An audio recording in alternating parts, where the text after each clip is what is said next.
Do you have troubles communicating with others? Do you find yourself in a bad when you think about the thing that you should have said? Do you hesitate to communicate the feelings or the fact that something bothered you to the person? Well, honey, let me ask you a question. If you don't do that, then who will? Who will speak up your truths? Who's gonna stand up and stand your ground for yourself? Nobody.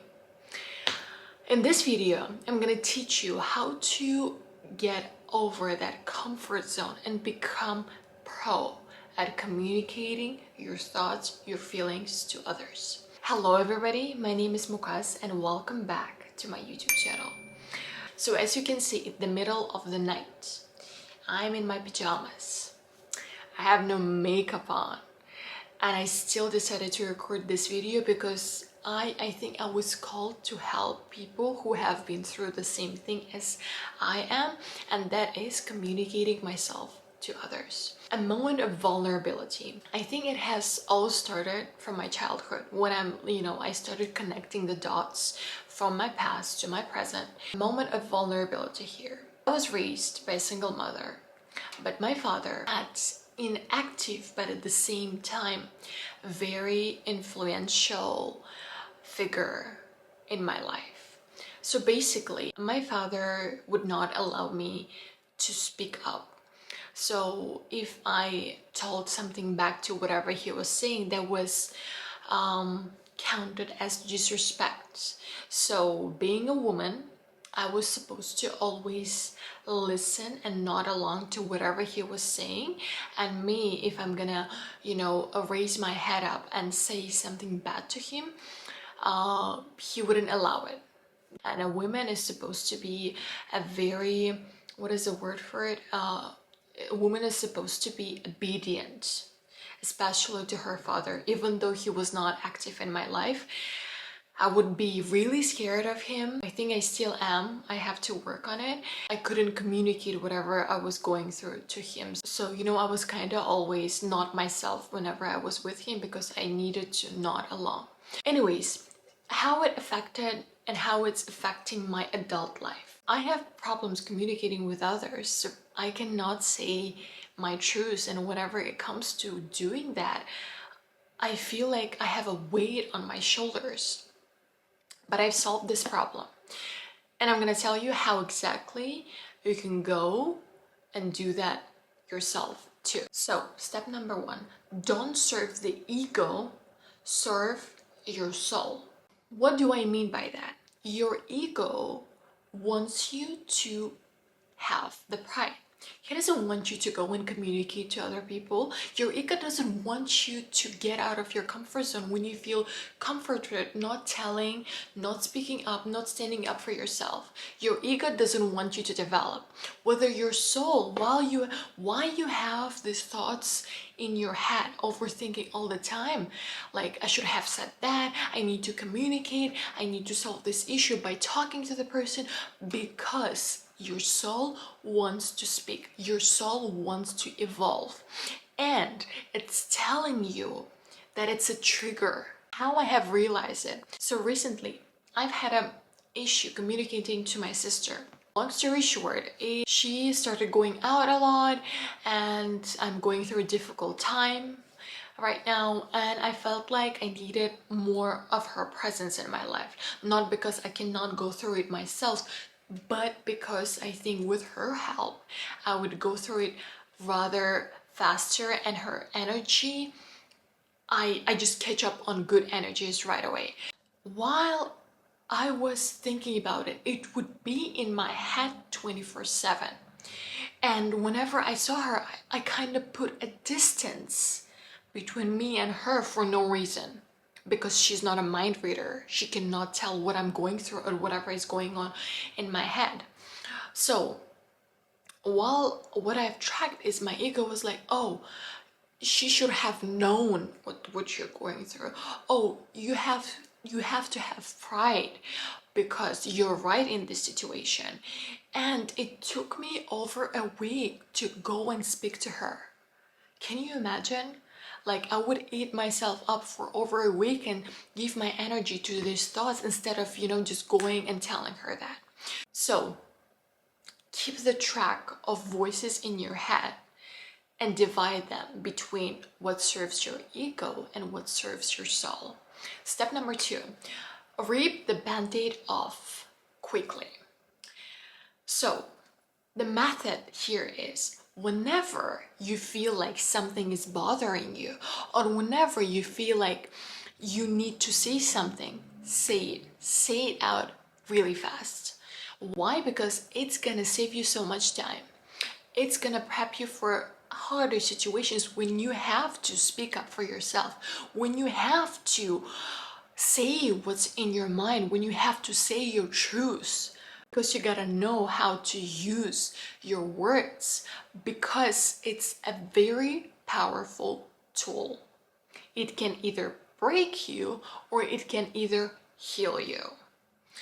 So rip the band-aid off. I have watched an interview with a famous Turkish actress, and what she said in this interview, she was like, you know what? I don't want to waste a lot of time just, overthinking, eating myself. So what I do right now, I rip the band-aid off fast. So whatever comes to my mind, I want to resolve that issue right there and right now. So I make things clear right away. And that hit me. I'm like, why am I keeping these kind of things in my head when I have a clear choice of going and communicating? Why do I do that to myself? Step number 3, choose peace over being right. If you start a conversation first, it doesn't mean that you have less pride. It doesn't mean that you're lesser of a person. No. It means that you're mature enough that you can communicate whatever bothers you to the person. It shows how you value the relationship. It shows how you value yourself. It shows how you value your peace. So instead of going in your head, oh, they should have known that. Oh, I have expected that. Oh, they know me so well, they know that it would hurt me. They don't live in your head. And they're not supposed to live in your head. You're supposed to be the one who brings up those kind of things so your relationship becomes better. Okay? Step number 4, speak even if it feels messy. Guys, it's really funny. Whenever I was going to communicate to my sister, I started rehearsing it in my head. I was like, okay, I'm gonna say this, I should have known how to communicate these kind of things. And I would overthink it so much, and I was thinking about it for so long. I'm like, how should I deliver it? How should I say it so I don't disrespect? How I'm gonna be accepted? And you know what? None of the things that I did rehearse didn't come out of my mouth. So what you need to do is speak however you feel. Try to communicate with however you feel. Find the courage in yourself to communicate it first. Find the courage in yourself to say whatever comes naturally to you. You don't need a script. You don't need a rehearsal. Okay, we're not in a theater. We're not acting. We're just trying to make things clear. So speak even if it's messy. Speak even if it's not perfect. It's a human communication. By doing that, you're gonna catch up onto it so fast because you're gonna know what you're trying to say, and it's gonna become so much clearer, and next time you're gonna say it with so much confidence. So practice speaking it even if it feels messy. It takes courage. Step number 5, people can't read your mind. Honey, you cannot expect a person to live in your mind and to understand what you're trying to say. That's crazy, okay? And I understand it deeply because I thought, oh, I was so clear, I was distant, I was upset. I think I have given enough signals that they're supposed to come up to me and talk to me about why am I being so distant. I mean, that's just crazy. Because if you were in other people's shoes, you wouldn't understand as well. You would be like, what the hell is going on? So take your pride and swallow it. Because This is building a relationship. When you communicate, it doesn't destroy them, it just builds them. It means that you're growing, it means that your relationship is growing. And don't expect people to understand the signs you're sending, so they come and talk to you first. Scratch that out. Step number 7, don't let it rot into your body. Guys, I started learning about how your mind or your mental health is affecting your physical health. So basically what happened is just I've been experiencing really severe stomach pains, like for I think for over 3 months. And the first time I went to the emergency room, and I asked the doctor like what could be the cause of having stomach pain. He told me like, oh, it can be stress. And I'm like, okay, so what am I stressing about? I started asking myself. And then I brought this topic up to my therapist, and I was like, listen, I went through these things, and the doctor told me that it might be due stress. And she asked me, she's like, Mukas, what is stomach responsible for? I was like, oh, it's digesting, it digests the food. And she's like, is there any information, or is there something that you haven't told somebody that you've been meaning to tell that feels stuck in you? And I'm like, yes. And it made sense, because I went through something with my family and I couldn't communicate myself, and I just put it inside of me and I just kept it there. And literally a day after that, I went to the emergency room.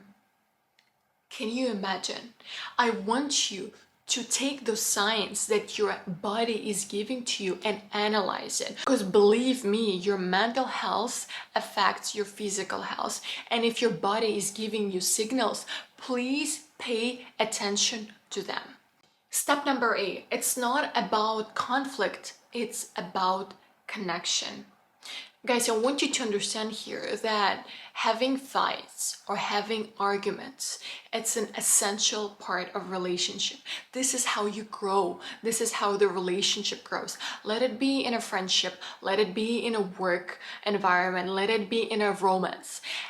If you're fighting over something, it means you care about each other. It means you're trying to communicate whatever feels right or whatever feels wrong.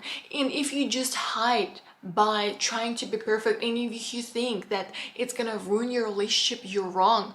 Because the more you avoid, the more fake it gets. And the more you share, the more you try to communicate, the more real it gets. So start understanding that the more you share, the more you try to explain, communicate whatever bothers you or however you feel, the braver you become, and the better your relationship is becoming. It means you're evolving, it means you're growing, and I find it amazing. And praise yourself after you've been through these things. I want to sum this up by saying that growth takes courage. It feels like discomfort, but when you start noticing things, when you start paying attention to those things, that's when you grow, that's when you evolve. And I wish all of you to evolve, to become a better version of yourselves. Guys, thank you so much for watching this video. I hope it helped you. With all my love, Mukas. Thank you. Bye.